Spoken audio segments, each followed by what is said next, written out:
Now, we all want to hit the golf ball a little bit further. The stats tell us that that is the quickest way to lower scores. But what if I told you there were 6 easy ways you could get more distance out of your driver without changing your swing or without taking expensive lessons? Well, that's what we're going to cover in this video on the driving range here at the beautiful Gog Magog Golf Club. Is going to talk you through 6 gear hacks that are going to give you more distance. So without further ado, let's get started.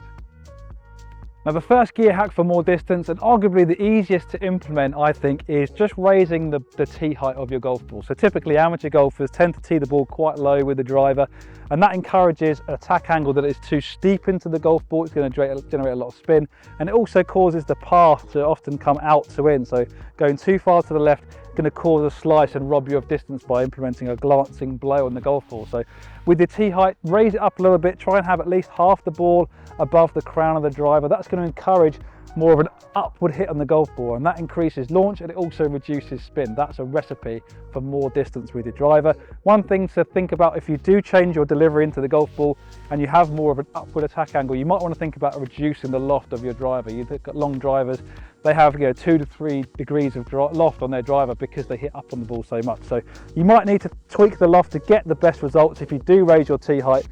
But if you have half that ball above the crown of the driver, it should lead to longer drives.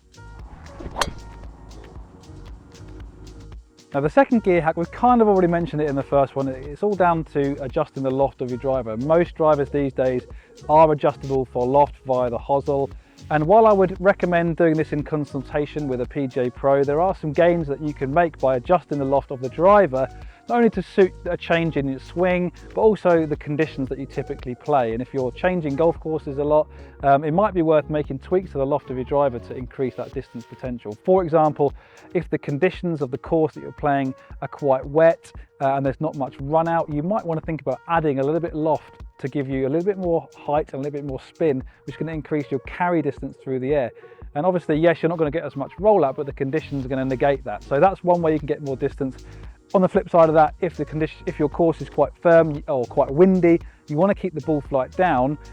Lowering the loft will give you lower launch, lower spin, a lower ball flight, and that should help you get more run on your drives and therefore more distance. And if it's keeping it down up below the wind, it should also help accuracy as well. So play around with the loft again, get on the driving range, think about the conditions that you're playing in, make that tweak to that ball flight, and it should give you more distance. Now, while most modern premium drivers are adjustable for loft, a lot of them also have adjustability in terms of weight settings within the head, whether it's at the back or interchangeable weights on the front.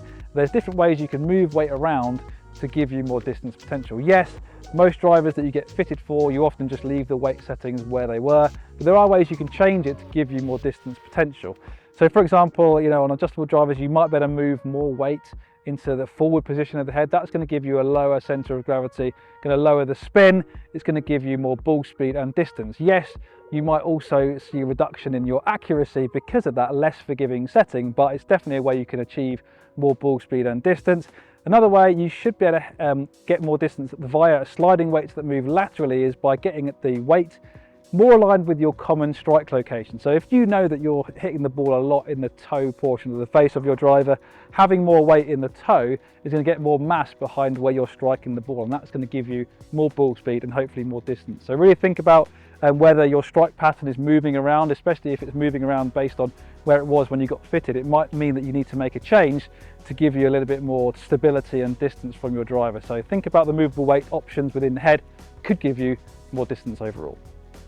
Now, one pretty simple gear hack that's going to give you more club head speed and therefore more distance potential is to lengthen the shaft. We've seen the governing bodies out on tour reduce the maximum shaft length from 48 down to 46 inches, and that's because they know a longer shaft will give people more club head speed and therefore more distance, and they're trying to counteract that. You think about, the longer the shaft, the further the club head is away from your hand, the more distance is traveling, therefore it's got more time to generate more speed. So definitely something to consider. We see stock shaft lengths going up a little bit often with generation of product launches. So think about what the length of your shaft is.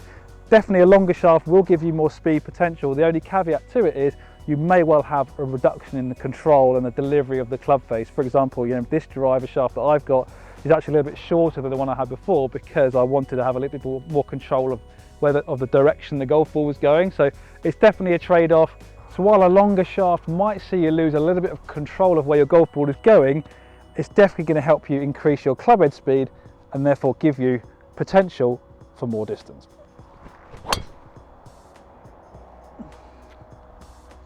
Another gear hack that might help you get a little bit more distance without changing your swing is to opt for lighter components within your club, and especially the grip. You know, we see often grips can come in at standard around 50 to 60 grams, and there are lightweight options out there that might help you reduce the overall weight of the club and help you swing it faster. Generally speaking, the lighter something is, the easier it is to move. There are some caveats to that. Obviously, will affect the swing weight, and is an area of kind of diminishing returns when you're taking weight out. They might get to a point where actually it's more difficult to swing faster, but definitely experiment with potentially trying a lighter grip, maybe taking a little bit of weight out of the shaft. That might help you swing the club a little bit more faster and therefore translate into a bit more distance. And the final gear hack to give you more distance, it comes down to these golf balls, and specifically changing into a more distance orientated golf ball, one that's typically a 2 or a 3 piece, often has an ionomer or a Surlyn cover, and certainly has a higher compression than most golf balls out there. That's going to give you more ball speed, more distance, often lower spin as well. Yes, it does have a firmer feel, so you're going to be sacrificing control in and around the greens, but if distance again is your number one priority, switching golf balls is a really easy way to achieve that. And don't forget, the rules of golf allow you to change make and model of golf ball on every hole that you're playing. So every tee shot you can switch into a more distance orientated golf ball on a par 4 or a par 5. It's going to give you more potential of getting on the green in 2, or on a par 5 reaching the green in 2 and give you a better chance for birdie. So take advantage of that rule in golf, switch the golf balls if you want to on an appropriate hole, but generally speaking a distance golf ball, a firmer golf ball, is going to give you a bit more distance, and as an added benefit they tend to be a little bit cheaper as well. So there you have it, 6 quick and easy gear hacks that could potentially give you more distance. I hope you enjoyed this video. Do comment down below, are there any that I've missed? Is there any that you're really excited to try? I'd love to hear from you, but hopefully you've taken away 1 or 2 really good pointers that you're going to implement in your own games that are going to give you more distance off the tee. But that's all from me, from the range here at Gog Magog Golf Club in Cambridgeshire. I'll see you next time.